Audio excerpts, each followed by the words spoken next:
Welcome back to the third Saturday in October, your SEC water cooler podcast for the rest of us. Find us online at thirdsaturdayinoctober.com, on social media and Venmo at TSIO pod, and buymeacoffee.com/TSIO pod. It is a seventh inning stretch in the SEC tournament. I guess it's more like the third inning stretch, but we're kind of halfway through the second round.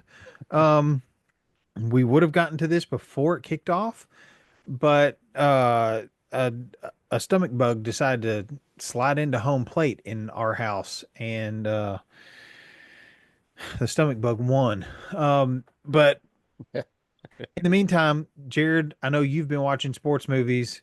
We've had Yes, some basketball news come up, and we'll be talking a little baseball as well. How are you, Jared? I'm good. My baseball team plays tomorrow as of this recording, so I'm kind of on the edge of my seat. I want to see how they do. It's Auburn and Texas A&M, and Texas A&M is has been a decent baseball team, but I think Auburn's played well too, so this ought to be a good matchup. And as nice as it is, it's kind of like a hey man, I want to see where we're going to be in the real deal. So, Right. I'm a little more excited about the SEC tournament, certainly when it comes to like basketball, but with baseball, I'm kind of like I feel like it's a little bit of a hindrance. It's like, do we have to do this? Yeah. Like, And we just played all these guys, like all these series. I It's like know. would it be kind of nice to just go ahead and go to the tournament? But all right. Well, I mean, it's kind of like the basketball season, kind Mhm. of like the football season, where okay, we're tired of beating up on each other. Let's go see how we do against the rest of the competition. Absolutely. Yep. And um, so after the SEC tournament, we've got regionals and then super regionals, and then Omaha. And um, what? Man, this has gone by so fast. Yeah, Baseball season goes by much quicker than I realized. it goes by really fast, especially at the end. Yeah. Um, Things just start flying through because you're playing every day. Uh, Well, and it just, I mean, we were just watching the Final Four, what seemed like a month or so ago, and then now it's already the finals for baseball almost. So it's just like what in the world? But yeah. yeah, here we are. Well, So what what I do enjoy about baseball is in basketball you've got your four brackets, um, and they're quote unquote regional, but they're not really regional because you got people flying all over the place and people from the South flying to California, and it doesn't make any sense. But in baseball, it does stay more. We'll kind of get into that as we see how everything kind of shakes out after conference tournaments. Um, but before we get to baseball, you and I were talking right before we got started. There's been some basketball news both in the Auburn camp and the Tennessee camp. In Tennessee's camp, Zakai Ziegler is suing the NCAA, and T- Tennessee and the NCAA just are not getting along. Um, but Ziegler is saying, "Hey, I want a fifth year of eligibility because I I played my 4 years, but with NIL, if I'd redshirted my freshman year, I can still collect money. Uh, Nico got paid his redshirt year. Um, your high profile players get paid. I mean, even your non high profile players are getting paid their redshirt years. yeah, So I'm getting cheated out of a year of NIL money. and we discussed this, but I feel like he has a legitimate gripe. Yeah. Um, Yeah. it makes sense. Diego Pavia at Vanderbilt sued the NCAA wanting an extra year of eligibility because he was a JUCO player and then transferred to um, the NCAA level. And his his stance was at the JUCO level, I can't get paid. At the NCAA level, Division I level, I can get paid, and same kind of thing. Uh, I basically I'm getting cheated out of getting paid at the JUCO level. I should be able to make it. I should have the same number of years to make that money. And part of the problem is the NCAA has granted some players 7, 8, 9 years of eligibility. And I mean, they're playing those 9 years because they can't make it at the next level. So they're 29 years old, 28 years old, still playing college sports. Um, I mean, Ziegler's got a good argument, and I don't know how you put the toothpaste back in the tube at this point. Um, but there are a couple players that could benefit from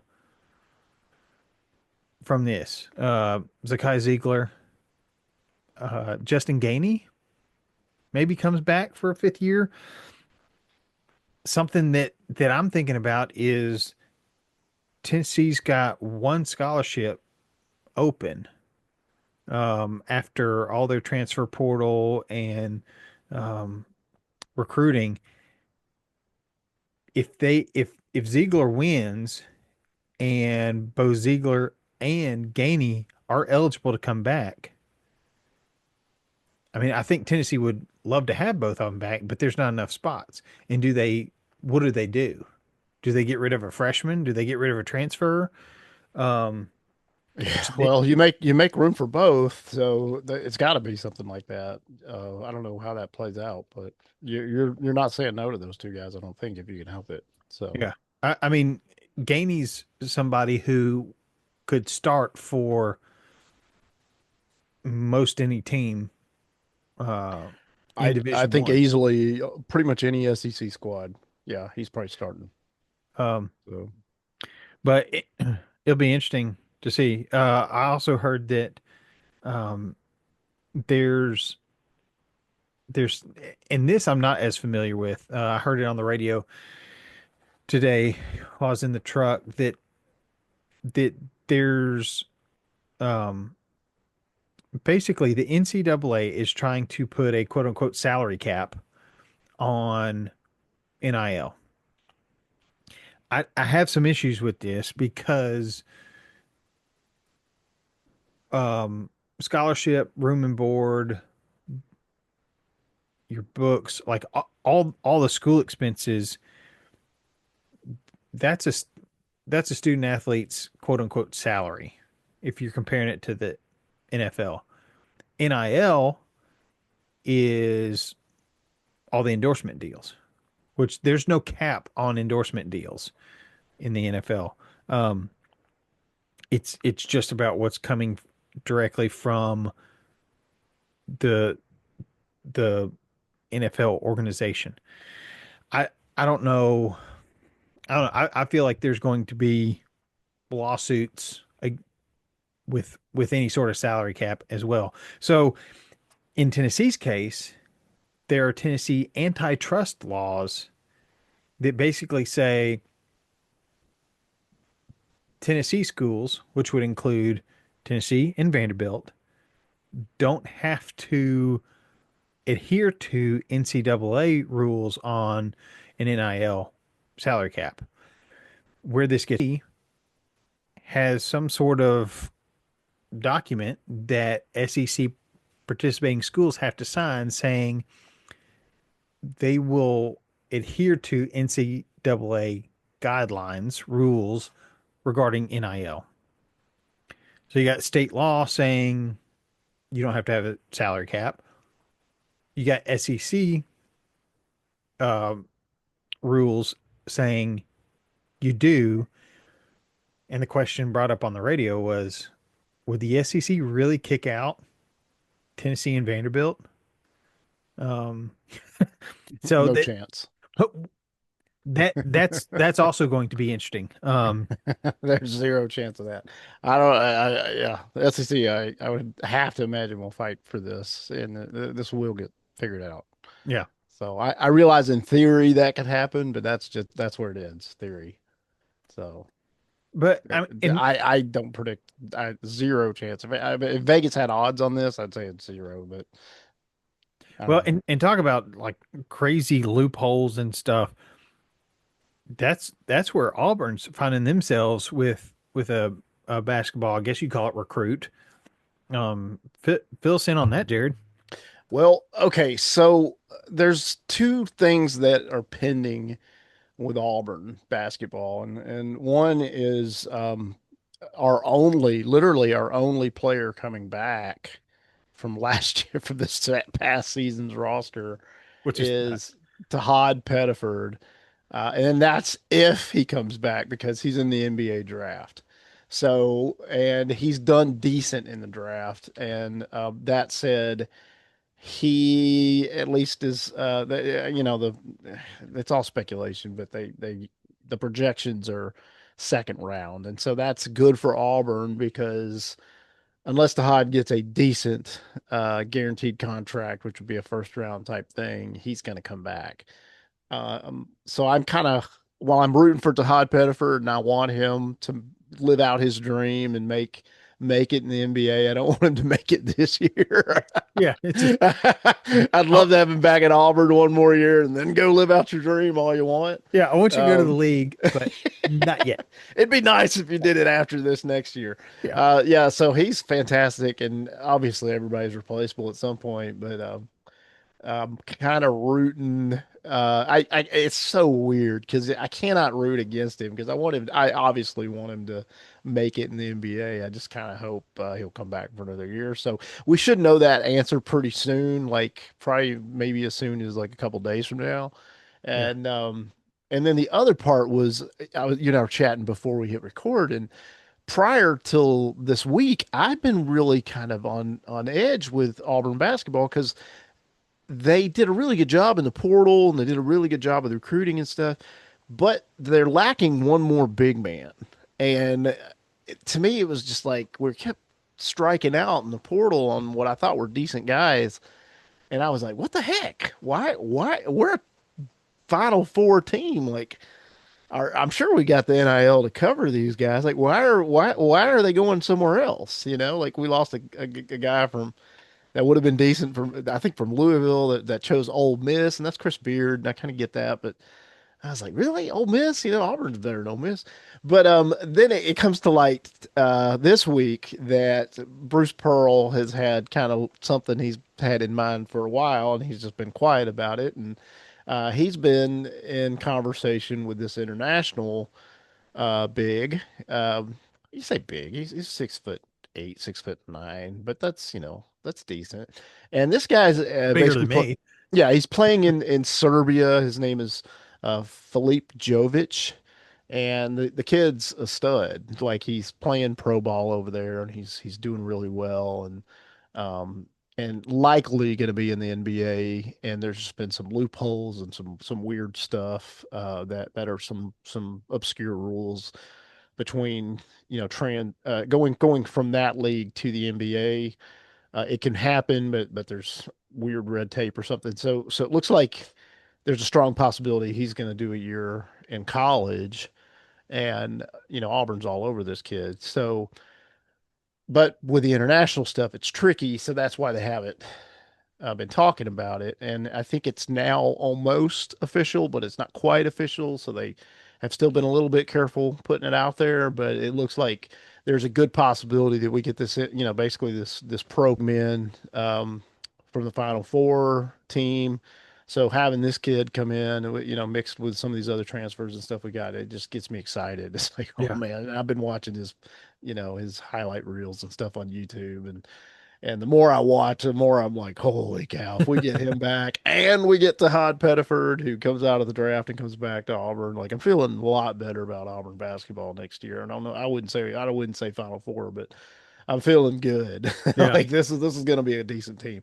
So that we'll see what happens. Nothing's guaranteed, but just the fact that Bruce Pearl has kind of not struck out on these bigs in the portal because this might have been something he was looking at for a while. yeah, To me, that's just like you got to trust Bruce Pearl. yeah. Like he's not an idiot. It's not his first rodeo. No, If you didn't get a player, there's a reason for it, and it's probably not because of incompetence. yeah. There's probably something else going on. So No, anyways, so yeah. He is one of my favorite coaches. Um, Hmm. Yeah. and he was so endearing at Tennessee, and he hated having to leave, but then he has done the exact same thing at Auburn. He's taken Yeah. his passion with him. Um, and I mean, Auburn's been to two Final Fours in the last few years, and yeah, that's just we couldn't even dream of that. When I was in high school, Auburn basketball was just a joke, yeah, and to now be like a legitimate basketball school when we're a football school, it's Tennessee's used to that, but we're not. yeah. So Well, it's a nice feeling. yeah. So He's he takes his passion with him wherever he goes, and I really love that about him. And the players get it too, and so I know he's gonna land good players because they want to go play for a coach like that. But you were bringing up, there's just weird stuff about international basketball. yeah, I don't There's pretend to know all the details of no, that. It's just what I'm reading. I'm just they're vague, but they're saying there's various red tape and stuff. yeah, And it's surmountable. You can get through it, but it's just the process. It takes a little longer. yeah, So and there's it comes up from time to time. Should the NFL adopt um, a lottery system, much like the NBA? So hmm. the NBA draft, um, it's a lottery system. So worst record doesn't necessarily get the first overall pick. And Uh, I don't I felt suspicious about Dallas Mavericks getting the first pick, to be right. honest. Yeah. No. Especially after losing Luca to Yeah. the Lakers. And then all of a sudden Because you've got the number one pick and by the way, it's this stud from Duke. Like yeah, and there's I think 10 teams with worse records than than the yeah, Mavericks or something that like that. felt suspect to me. I'll be honest. That Yeah. felt like So maybe, but I don't think so. Like there's probably something going on there. yeah, so it's like, what do you do? Well, the lottery doesn't seem like the right answer. Um, but on Nashville Sports Talk Radio, there's Ron Slay, who played at Tennessee in the early 2000s. He was an SEC Player of the Year. Um, uh, he he played internationally, and he was explaining how um, how in Europe tanking is non-existent because the way sports are just set up is different. At least basketball and soccer. Call it football if you want. Soccer. Um, Everything I know about soccer, I learned from Ted Lasso. Uh, it, Worst places to learn, by the yeah. way. So, That's a so, great show. so Ron Slay is saying, Yeah. here's how it works: is you as an organization, there is basically a playoff game at the end. Whoever loses gets, in soccer it's called relegated. Um, Basically moving from the SEC and the Big Ten to the Big 12. You move down a Oh, rung. I wouldn't even compare to that. I'd be like Big Ten to MAC or something like Yeah, that. yeah. I mean, yeah. SEC to Sun Belt. Yeah. And so not only do you not get to compete for the same championship, um, you don't make as much money as a No, player. it's a But yeah, because, you don't want to get relegated. yeah, your That's salary takes a hit. yeah. So um Slay was saying he would finish up uh a season with one team, and there's another league that's still playing, and like there's kind of no rules. It's kind of the Wild West. They're calling him like, "Hey, can you come play for us tomorrow so that we don't get relegated?" And he's flying from one side of Europe to the other I No, want to I say, didn't realize that was allowed. That's interesting. yeah, I can't remember if he was playing in Italy and had to fly to Germany for a Huh. short turnaround, but they were like, we just need you to come play and win this game for us. Yeah, that So feels a little bit like a conflict of interest, but um, I don't know enough about it. yeah, but the gist of the story was they take not not being the worst team very seriously because the worst team or the worst two teams move down, the top team or two from the lesser league move up, and it's every year it's kind of switching around, which is very interesting. Hmm. Um, but uh, so I don't know how they'd ever incorporate that into U.S. sports. Um, it, uh, I don't know. I think we're too set in our ways. I don't know. Nobody's like, oh yeah, I'll give up money. I'll give up guaranteed money. I mean, because Vanderbilt's not going to do that. Mississippi State's not going to do that. Certainly not. Um, Yeah. you you don't have any teams who are like, oh yeah, if we come in last place in the SEC, we'll we'll move to the Sun Belt. You know, we'll move to whatever, the Missouri Valley Conference. It's like a death wish. Yeah. Yeah, you don't have anybody who's going to agree to that. Um, Well, maybe a decent example is like Washington State and Oregon State. What happened with the Pac-12?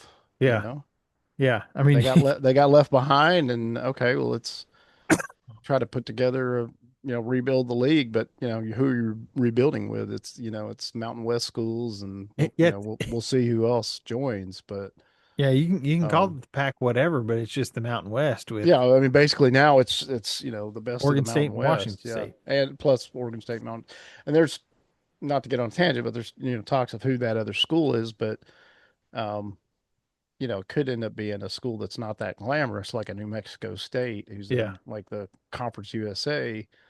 And I guess it makes sense from a regional standpoint, but it's just like, there's zero TV market in that. And there's some talk that just New Mexico State wouldn't even get a full portion of the revenue. And like, it's just like, I wow, know, and that's where it's like, if that's like, well, why leave? Let's just stay where you're at, but I don't know. yeah, Maybe it makes sense.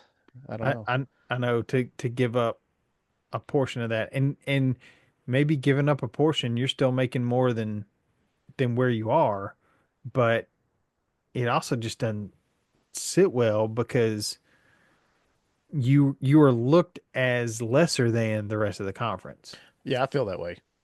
And I don't think that's fair to the school. I don't think it's fair to the student athletes either. Um, Yeah. so I, hmm. Yeah, we're in um, agreement. uh, Jared, what, uh, changing topics. What movie were you watching? We were talking about, while I was sick, you were watching sports movies. What were Well, you okay, watching the other day? so this time of year, it's not abnormal for me to go through um a little bit of the lull, not especially because I haven't been into baseball.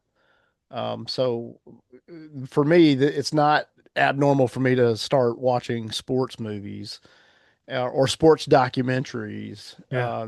things that are like that. So I start looking for that kind of stuff. And last night I dusted off for the first time in decades Rudy, and I think pretty much everybody who'd listen to this has seen Rudy. I'd be surprised if they haven't. But how recent have you seen Rudy? Yeah. And Rudy is a good movie. I am not even close to being a Notre Dame fan, but that's a No. good movie. And enjoyed it. Any Got a little movie. motivated. I had a little moment of, hey, I'm proud, and I need to pull a Rudy with Bradley in this podcast, and Oh yeah. all those things. So And any movie with Samwise Gamgee in it, yeah, you know, that's true. um, Good is point. just. is worth watching. No, Rudy is fantastic. I am not a Notre Dame fan. Um, I uh grew up um hearing stories about Tennessee playing Notre Dame, uh, both in Knoxville and at touchdown under touchdown Jesus under. I don't Yeah, know how you'd say that. South Bend. Yeah, Yeah, playing in South right. Bend. I was Yeah. trying to figure out how to work touchdown Jesus in there somewhere. Well, Um, you got it in. It and counts. and you know, I guess Notre Dame uh was especially a big name then, and I felt like I knew. I don't know. Nashville. There has very few native Nashvillians. There's about 12 of us, and half of them are from my family. Yeah. Um, That feels like South Florida. Absolutely. Florida is kind of a big Nashville because you have Yeah. all these people from other places moving there. So I was kind of surprised that the Titans had such a fan base when they first moved, when they first became the Titans and moved into their new stadium. Um, because before the Titans arrived, it was just um, uh, Dallas fans and Green Bay fans and Tampa Bay fans and Falcons fans. Like nobody had there was no home team. Meeting a bunch of Notre Dame fans, I was like, what's go like this is Tennessee. You should be a Tennessee fan. And if you're not a Totally. Tennessee fan, you should be a Vanderbilt fan. And that should be it. And funny thing now is there are a whole lot of Auburn fans in Nashville. Yeah. And for And in other cities too, like Dallas, for example. I've been in Dallas wearing an Auburn hat, and I've had more people tell me War Eagle than when I was in Birmingham. Like yeah, it's weird. yeah. I Um, I so I it wasn't until Heupel arrived and Tennessee started winning that I started to see the orange and white outnumber the orange and navy. And hmm. um but all that to say, I've never liked Notre Dame. Um Yeah, so I was I can like, see why. hey, Yeah. are y'all just bandwagon fans? Like this is Tennessee. So Oh, I hated them too, and for a number of reasons, but I want to hear yours. So, yeah, I mean yeah. it was basically you live in Tennessee and Okay. when you're 6 years old, it's like, my son roots for Tennessee and Georgia because he's like, well, my papa roots for Georgia, so I'm gonna root for Georgia too. I love visiting Georgia, so I'm gonna root for Georgia. Uh, He's too young to understand. he So that's he okay. is. I'm Yep. trying to train him right that You're doing a good job. You're a good dad. It's there's only just, one team to root for, but you can't have him choose between, Papa and, I know. Papa and Yeah. Daddy. Yeah, I get it. So we're yeah. Excuse me. Um so yeah, growing up it's like no, there's only one team you root for. But Rudy is an exceptional uh Yeah, so a few things that I loved about Rudy. Rudy's very realistic in the sense of, this kid wasn't making good grades, and this was before, the delusion of NIL and all this stuff. So this kid just really, really, really loved Notre Dame and loved it so much that he worked after high school for 4 years in a mill to raise money to move to South Bend just to go to a junior college and basically almost be homeless. I mean, I don't know if you remember the movie, but he's yeah, like breaking into the football facility to, sleep on a cot at night. And just thinking, man, I don't know, you could get away with that now. right. I don't know how he got away with it then, but that said, I just enjoyed seeing that aspect of, okay, he finally, it took him 2 years to go into a junior college, which is, realistic to get into, to just to get into Notre Dame, to make the grades and all that. And then he got in, then he had to walk on. And then just to make it as a walk on was because of his, his heart, so to speak, because he didn't have the athletic prowess or anything. Yeah. He just loved the team and he wouldn't give up. And that was infectious. And the coaches agreed, okay, that's worth having on a scout team. And that's where they put him. And Yeah. he just got beat to death, practice after practice. And then finally, in the end, he won the respect of his coaches. He won the respect of his not all the coaches, but won the respect of most of the coaches and the team. And the team ends up, I'm sure you remember from the film, they walk into the what's a new head coach, first year head coach, and they basically say, you got to play this kid, and he's like, no way, and they basically give up their jersey to let him dress one game, Yeah. which I thought was okay. Now that's leadership. I remember there's a line in that movie. It's like, hey, the coach is saying to a player, hey, you're an All-American. You're the captain of our team. You got to act like it. And he's like, I believe I am. And he's giving up his jersey for Rudy. And I was like, that's cool. Like that's, I don't know you can ever see a Rudy type story these days with the way sports are now. But You don't think really there's gonna fun to be a watch. you don't think there's gonna be a Rudy movie about Nico Iamaleava? It wouldn't be about Nico. And yeah, I was just trying to think if you had a Rudy type of scenario play out in this day and age, it couldn't be in any of the big sports. It certainly couldn't be in football, and it's very unlikely to be basketball. So it'd have to be, some obscure like maybe golf or Yeah. it'd I have to be something random. I think it would Yeah, have to be like as much as I don't like them, Texas A&M 12th man, yeah, because 12th man is a walk-on who makes the team, wears the number 12, and participates on special teams. I think mainly kickoff. Um, and they hold open tryouts yeah. every year for That's the 12 pretty man. epic that they do that. Yeah. And I mean, other schools do something, maybe not to that degree, but I mean, I've seen, those stories of where the walk-on got a scholarship and really the whole team is happy for them. And Yeah. those are all those feel good, short Instagram clips where you didn't see the 10 years prior to that kid getting his butt handed to him to, Yeah.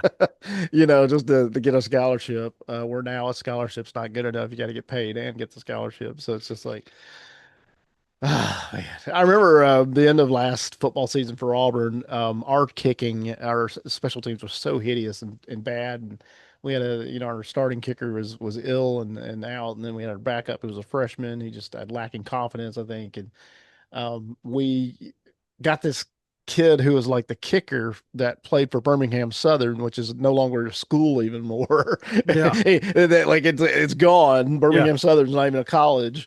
And he went to Auburn, and and they found out, oh, you were kicker for Birmingham Southern, come play kicker for us. And Yeah. at the end of the season, that was our kicker, was this Division III kicker that it's just I mean, like, and I was like, yeah, good for him, like that's awesome. and Uh, what was it, Lane Kiffin who held open tryouts in the middle of a year, like in the middle of a oh, I forgot season? about that. Yeah, yeah, I Um, think it might have been Lane Kiffin actually. Like, yeah, we just need somebody. yeah. I mean, it's Yeah. like I don't know if somebody got hurt or just nobody was kicking well. It's like, Hey, tell me there's not some player on the soccer team that could have come in just like kicked a simple extra point, but yeah. maybe it is harder than I thought. I don't know. I mean, and I know in high school, we had a place kicker and a punter, Yeah. um, both fantastic. Like everybody played other positions except for um, our kicker, our punter, and our quarterback. Um, but our they both the kicker, place kicker, and the punter went on to play at Auburn. Um, Place kicker broke Al Del Greco's, I believe, point total. John Vaughn was his name. The punter was Cody Bliss. Um, but they were at Auburn probably fall of '03 to '06. But to two fantastic uh, players that ended up kicking for your Auburn Tigers. Hey, And amen. it's fun because I played one season of high school football as a freshman. I was like Rudy, undersized, gave it all I had, but man, I was just Yeah. getting murdered, and also punted. So I'd go practice with the the kicking group, and not sure we actually really did much practicing. We kind of just hung out, and it was a day for is an extra day for me to recover. Um, I love it. That's but awesome. but Uh, yeah, it was a blast. well, I played middle school football and I loved it. I actually did enjoy it. But when I went to high school, I went from a 2A private school middle school football program to, okay, this is a 6A public Ooh. school football program. This is night and day. Like this is not even close to being the same level. And I Yeah, remember thinking, there's zero chance of me. I'm not trying out for this team. No way. yeah, And maybe I should have. A part of me kind of wondered, could I have made it? And even if I'd made it, I don't think I would have ever seen the field. But there are times I was just like, I probably could have made it. I would have never played, but I would have been on the team, and maybe that yeah, would have been worth it. I don't know. Because I did some other sports in high school, like soccer, I did wrestling, I did some other things, and I wasn't yeah. great, but I did it. So, yeah, who knows? But yeah, Well, I still love high school football, and my daughter's going to be in high school next year. She's going to be a varsity cheerleader, and a part of me was really excited for her being one of the few freshmen selected to be in the varsity squad. But another part of yeah. me was like, this means I get to go to all the football games. It's like, All right. like Yeah, I can actually follow the team this year. yeah. Like, Well, so while I didn't have that same story. I played yeah, freshman year, and I was like, I told my parents, I'm just getting beat up, and what did it was, um, as as a freshman, I had to, if there was any thought of I'm going to play football in the fall, I need to do spring practice. mm, And because I was also on the baseball team, but the JV season was over, yeah, it's like, well, you're not really practicing with the baseball team. We need as many bodies for spring football practice as possible. So come out for spring football. yep, And that was just helmet, shoulder pads, and shorts. But I remember getting knocked from the side mm, and putting my hand down in the turf to keep myself up. And a cleat came down on my thumb, ah, basically hyperextended it, ah, and that uh, tendon broke a bone in my thumb yeah, in my right hand. that's So brutal. I I'm going to miss the beginning of summer baseball season. Mm, Our high school team, once the high school season ended, there was a high school summer league where basically your freshmen, sophomores, and juniors could play. Um, no rising eighth graders, no seniors who just graduated, and you kind of get to play. I mean, basically, you're seeing what your roster is going to look like next year. And so I had to miss the first couple weeks of that, and I was like, you know what? There's no future for me in football. Um, I love baseball more, anyways. And I went to the football coach and said, I'm sorry. I'm done. I don't think you're gonna miss me. Uh, but I'm done. And and I stuck with baseball. ah, love it. Um, and looking back, I'm glad I did. Hmm. So let's talk about a little SEC baseball. Um, Yep. the the tournament is underway, and as it stands, um, on what is this, Wednesday night as we're recording this. Um, we are mostly through the second round because of some weather delays. It's kind of been all juggled around, but um, In the first round, we had Alabama over Missouri. We had Oklahoma over Kentucky, Florida over South Carolina, and then Texas A&M Mississippi State got a weather delay and was played on the second day. So that's kind of thrown things out of whack. A&M ended up winning that. Uh, then today, uh, my Vols beat the Crimson Tide 15 to 10, 25 runs. This game took over 4 hours. Like there was a lot of offense in this game. That's a long baseball game. Yeah, Yeah. it is a long baseball game.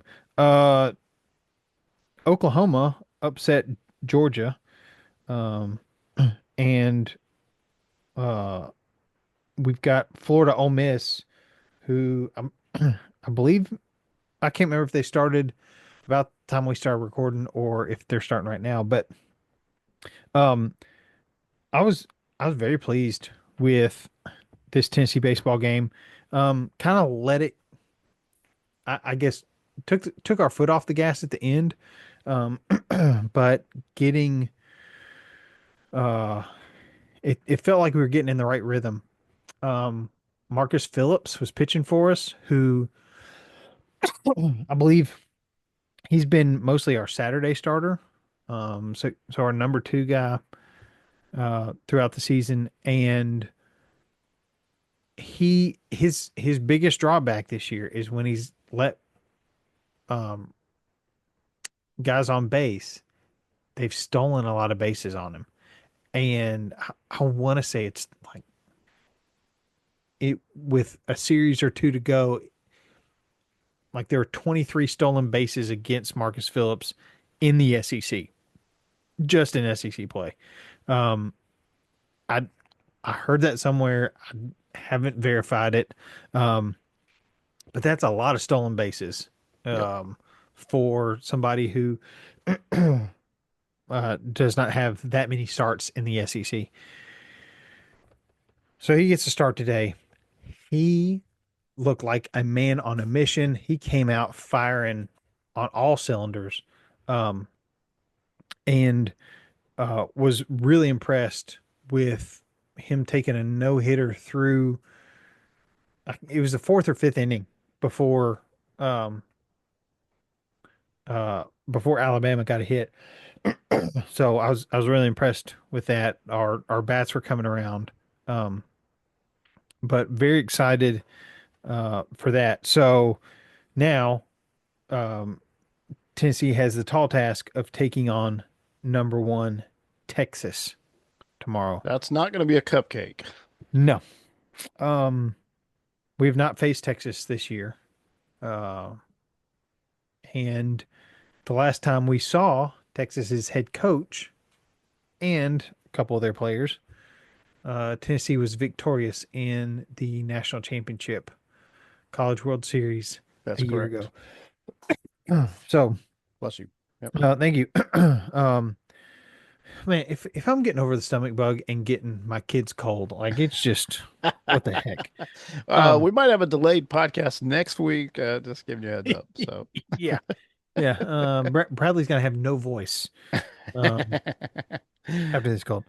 But um, so Thursday morning we've got Auburn taking on A&M. Um, then let's see. Then the rest of the Thursday games are um, Tennessee, Texas, and Oklahoma, Vanderbilt. Vanderbilt, I never count out Vanderbilt. They beat Tennessee 2 out of 3 um, this year, but Coach Corbin just puts he recruits guys who play sound baseball. Um, so I expect Vanderbilt to win, but in baseball you never know. Um, that's why most of the time baseball is played in series because I mean one A pitcher can have a good day or a bad day, and you never know what it's going to be. Um, and it's not something that the rest of the team can kind of pick him up all the time. Whereas in football, if your quarterback throws a pick, maybe two, your team can sometimes still bail you out. Yeah. Um, but if you have a bad inning, sometimes you can't recover from that in baseball. But uh, I'm I think there's going to be some good baseball tomorrow. I'm interested to see A&M who uh, nearly run ruled Mississippi State. Um, how they do against Auburn, who's been playing really good baseball as of late. They did lose a series to Ole Miss past this past weekend. They won one game. It was in Oxford, and they dropped two. But I didn't really freak out about that, Bradley, because they played so well Oh. going into that series. I mean, they've won a Right. lot of series this season with SEC teams. Yeah. So I figured, okay, you got one win in hostile territory out of three. If you got swept, that maybe had a little more concern, but we got one, and I don't know. I didn't panic. I was like, I think this is, they're going to be fine. I think, And Ole Miss you're, is no you, slouch. yeah, Ole Miss is a good team. They're a top 25 team, and you lost, a series to them at home, but you won one. So at their home. So yeah, that's to me is reasonable given, now we're going into postseason. So Yeah, I mean, you're looking at the top 8 or 9, the top, at least the top half of the SEC is in yeah. the top 25. Well, yeah, there You are know, no cupcakes in this tournament. I mean, no, I mean, you're about to play Texas for crying out loud. I mean, it's that might be it. yeah. So Um, we'll find out. Hopefully not, but and I've heard the SEC tournament down in Hoover is is pretty fun. That it's like, especially now, you are seeing some good baseball, oh yeah, some really good baseball, and uh, so especially as my kids get older, if they enjoy baseball, this might be. I think this is going to be one of those must-do things for my bucket list. 100%. That that and Omaha. Um, and what uh what I love about baseball, and I had this on.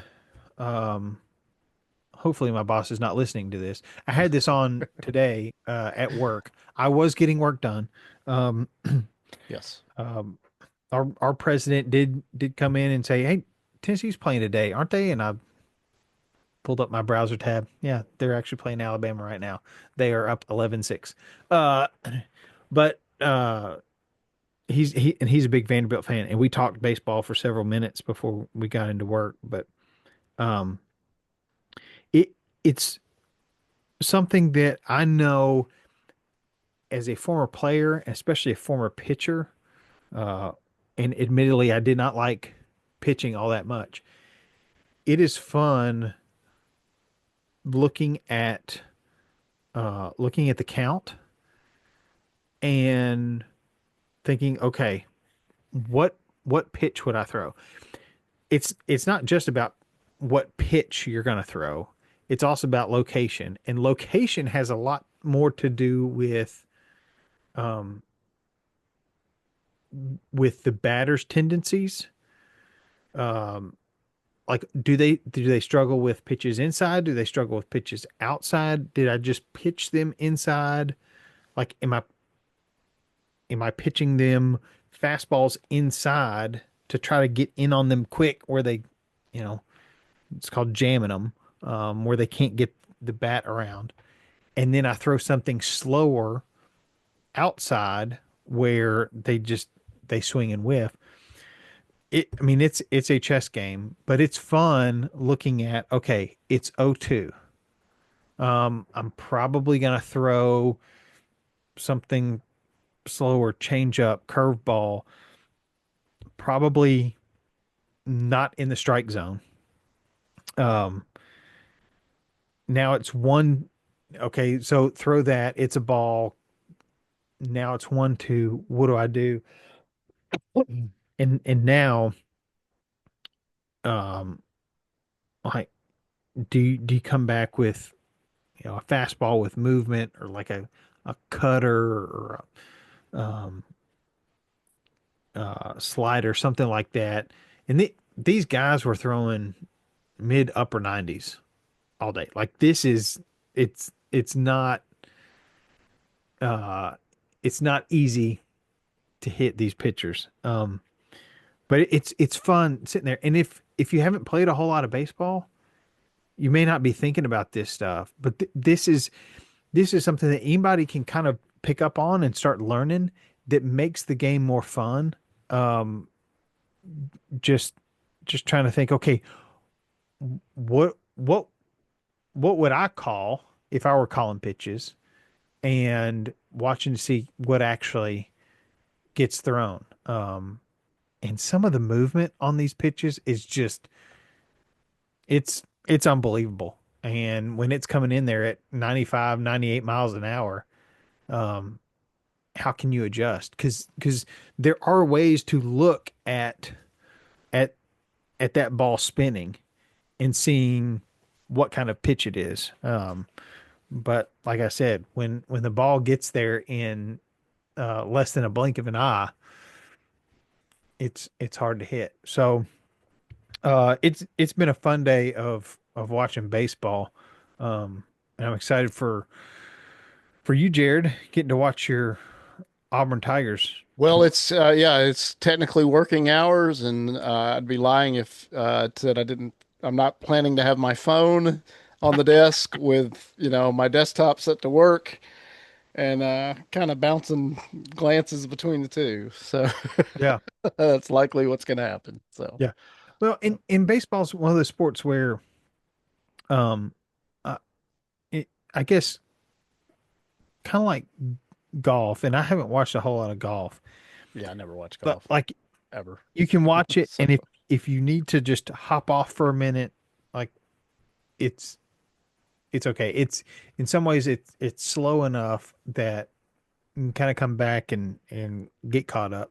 Um, but yeah, it's if you want to learn about baseball, um,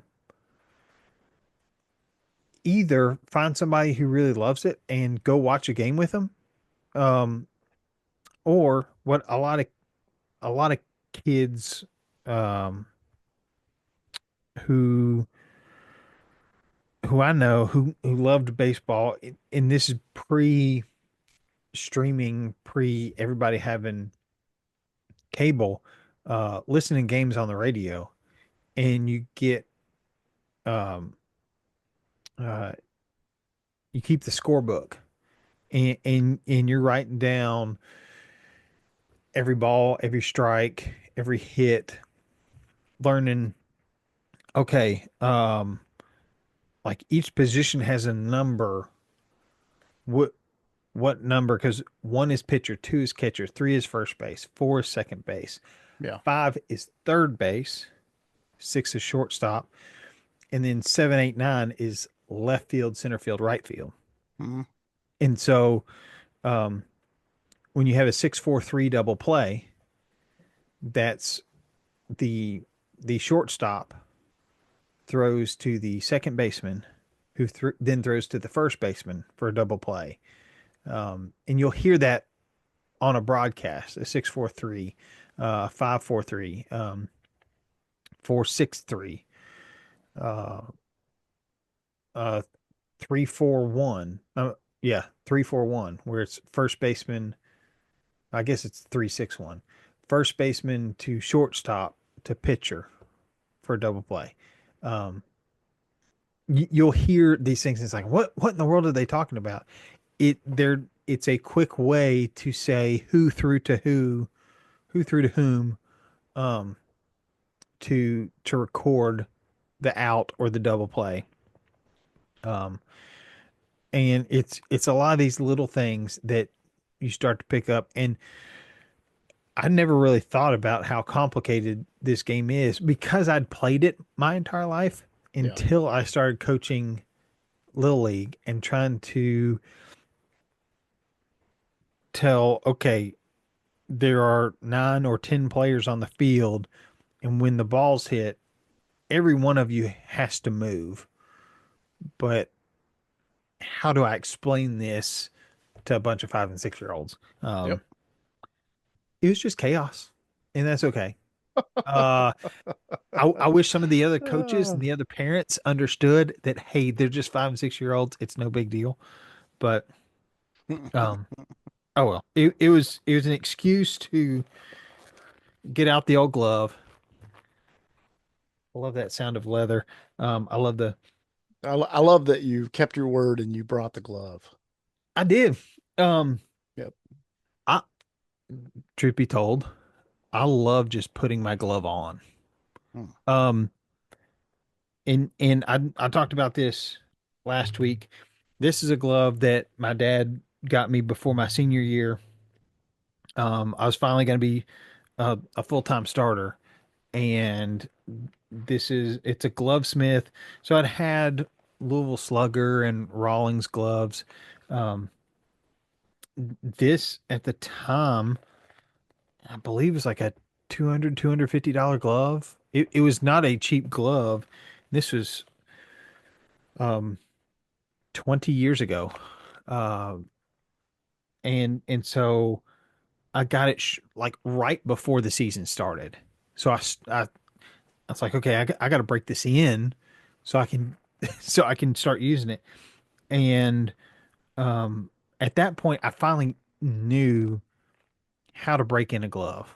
I mean, Yeah. quick way is you put a baseball in the web in that pocket, like oil it up, put the ball in there, and wrap it up, put it under your bed, and just kind of sleep on it for a couple nights.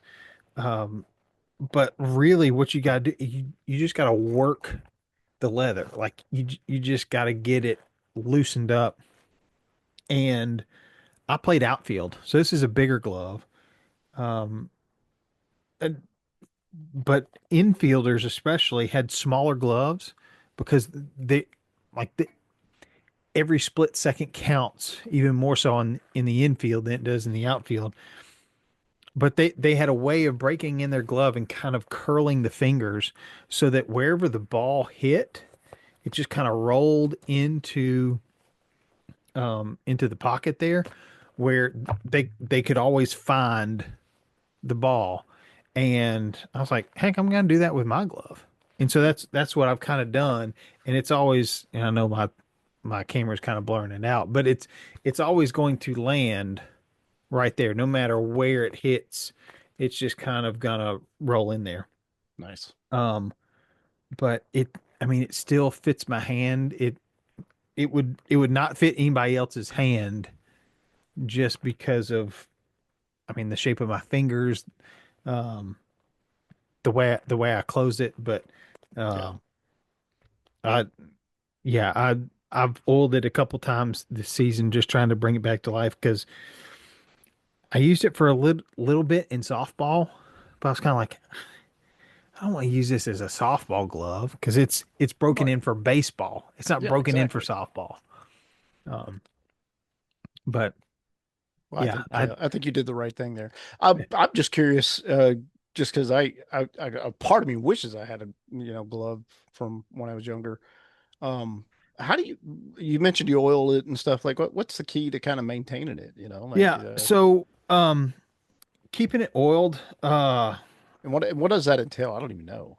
So um, I mean, you can go to like Academy Sports or Yeah. probably even Walmart and find like baseball glove oil. Um, I had an old truck that needed a new leather seat. I bought it from a contractor. It was just all torn up, so I just needed a new seat. And um, I said, the seat is looking a little rough. Like, is there anything I can do to keep it from ripping like this other one? He Hmm. said, get some golden mink oil. And he said, you can use it on any leather. Um, but what he said, you ever you ever oiled up a baseball glove? I said, yeah. He said, just just do that. So um it's in leather preserver. So it I guess moisturizes leather because leather's cow skin. Um, it's animal skin, and of course, you live in Florida, you don't get this as much. Up here in what my wife, who grew up in Georgia, calls Tennessee the Midwest, where it does get cold in the winter. Yeah.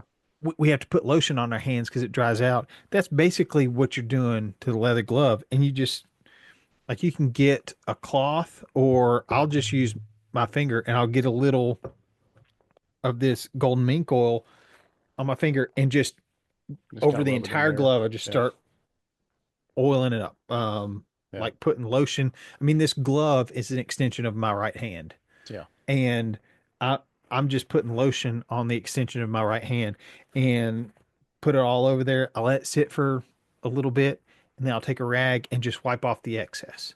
Hmm. And what it does is, I mean, this thing was pretty stiff when when I got it out and oiled it a couple times and it loosened up. Um, but it's kind of like when you learn to oil your own glove. It was a rite of passage Hmm. um, for baseball players. And I mean, I didn't do it to my son's Is that glove. almost comparable to changing your strings as a guitar player, or no? Yeah, I remember learning to change my own strings because the first time I was like, you got a tuner, and it's like I don't know which octave it's supposed to be in, so I just keep I tightening and was tightening scared and I tightening. was going to break the strings Oh, it when I was happened. tightening them. Yeah, I had big old gashes across the back of my hands totally. Yep. from doing that. But yeah, it's kind of like when you learn to change your own strings, um it, and you learn, especially as you play more and more, like Well, with there is an intimacy. Maybe that's not the right word, but I'm going to use it for changing your own strings. So I would imagine that's also true with oil in your glove. You know, yeah, there's like there's there's a an art to it. There's a you don't do that unless you care about your glove. yeah, So and and yeah, yeah, when you change guitar strings, especially as you have played more and more, you decide, okay, do I want heavier gauge strings? Do I want lighter gauge strings? yeah. Hmm. Um, what material do I want? With a glove, it's how do you want this thing broken in? And Right. it's funny because when my glove's laying flat, it doesn't look like most other people's gloves. Most other people's gloves kind of Might fold overlaps over a little a little more. bit Yeah. more. Mine's like, It's what kind in of the world? almost like a crooked. Yeah, I see what you mean. But but Yeah. but it fits my hand. Yeah. um, I I felt extremely comfortable uh making diving catches, backhanded catches, whatever I needed to do with this glove, because at that point I'm 18 years old and know exactly how I want my glove broken in. Um, but yeah, it is a pretty intimate thing because it's an extension uh of your body, just like a baseball bat is. I mean, baseball bat is is an extension. A guitar is an extension of yourself, and Yeah. when you've done it enough, uh, you you really don't think of it as something separate from yourself. Um, and it's funny to think about uh, how I think about things like a baseball glove, a baseball bat, a guitar, because some of that awkwardness that you see with 5 and 6 year olds, because I've never swung a bat this much before. Right. It's weird trying to swing this thing that's got weight to it and try to hit something moving. Um, and when you've done it thousands and thousands of times, it's like, Oh, yeah. This is kind of weird, isn't it? So Yeah. thank you for letting me go off on Uh, I amazing don't know that teams. I expected quite the tour of the glove, but I appreciate it, and I learned something. So thank you. Well, in one day we'll go to a game and you will learn Well, we so will. many I useless I stats. anticipate TSIO having a little bit of a little bit of a road experience here and there, maybe in the next season, the Yeah. next year. So that likely ends up being one of those experiences at a baseball game. Yeah. So TRIO, third road trip in October. we may have to adjust some naming, but that's okay. Yeah, Yeah. Uh, tailgate Saturday in October.